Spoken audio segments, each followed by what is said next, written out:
الاشكاليه اللي تكلمت عليها ديال التصدير داخل الحزب، حنا فقط وافقنا في المجلس الوطني الاخير على ميثاق الاخلاقيات، وننفذ هذا الميثاق على جميع المناضلات والمناضلين كيف ما كان يعني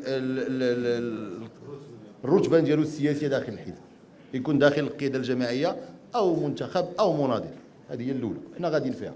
علاش؟ اعتبارا بان هذه من النقط الاساسيه باش نزيدوا نربحوا الثقه مع المواطنات والمواطنين.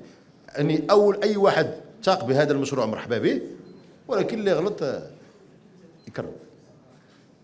ثاني بالنسبه للصحافه، انا قلت قبيله، قلت بان نحن مع الدفاع على الصحافه والصحفيين، ولكن خصنا نفرقوا ما بين العمل الصحفي وواحد العمل اللي ولا دابا في لي ريزو سوسيو اللي لا علاقه ليه بالصحافه. شوف عافاك ما تدخلنيش في هذا النقاش، ما غاديش ندخل فيه. انا كنقول لك كلنا غدا لا شي واحد جد فيديو بدا كيشتم فيك، غيعجبك الحال؟ لا صافي. الا شي صحفي دار العمل الصحفي ديالو وكتب مقال راي على سياسه عموميه لاي مسؤول يكون وزير او رئيس او هذا، من حقه وعندنا الطرق باش نجاوبوا. الا لاحظنا بان راه داك الشيء اللي عطاهما باخبار زائفه كيكون واحد الحق في الجواب، راه كاين وجرى به العمل في مجموعه ديال المقاولات الاعلاميه. اما فاش كتخرج من هذا الاطار ما تجيش تخبى في المجال الصحفي. فاش كتولي ما كتهضرش مع الوزير او المسؤول بصفه عامه، كتهضر مع الشخص او مع الفرد، بينو الا حس براسو بانه اتهم من حقه يرجع يمشي للقضاء.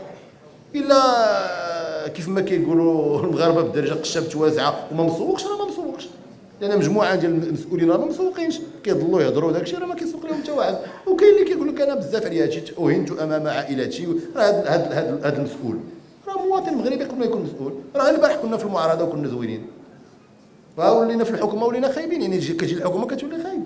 باش نكونوا واضحين. لهذا انا اقول انا كنرحب دائما بالانتقادات في السياسات العموميه، واقولها للاخوات والاخوان الاعلاميين. الا درت شي حاجه ماشي هذيك في السياسه العموميه مرحبا، بالعكس حيت غتساعدني، غنصلح اللي غنقدر نصلحه. لا هادشي راه جربي في العمل على الصعيد الدولي يا استاذي. راه جري راه ماكرون يلاه دعا واحد في ما عرفتش فين في اين بلاد في ميريكان، دعا واحد في ميريكان. اذا هادشي جرى يعني شنو كنقول لك؟ خصنا نفرقوا ما بين العمل الصحفي اللي خصنا ندافعوا عليه بقوه وبشراسه ونحطوا ليه القاعده القانونيه ديالو باش يكون الصحفي محمي، لانها مهنه مهمه جدا. تكلمت على السلطه الرابعه قبيله. ونفرقوا ما بين واحد فاش كيخرج من هذه المهنه وكيدوز اطار عام. لي ريزو سوسيو راه واحد اطار عام بحال في الشارع. الا تلاقيتي شي واحد في الشارع دابا وعايرك، ويمكن هو كان في واحد الوقت صحفي، شنو غتقول ليه؟ شنو علاش عايرتيني اخويا؟ اش بيني وبينك؟ علاش حد لي ريزو سوسيو راه واحد الاطار عام، ماشي شي صاحي. واش الا تفاهمنا على هذا المنطق حنا غادي مزيان.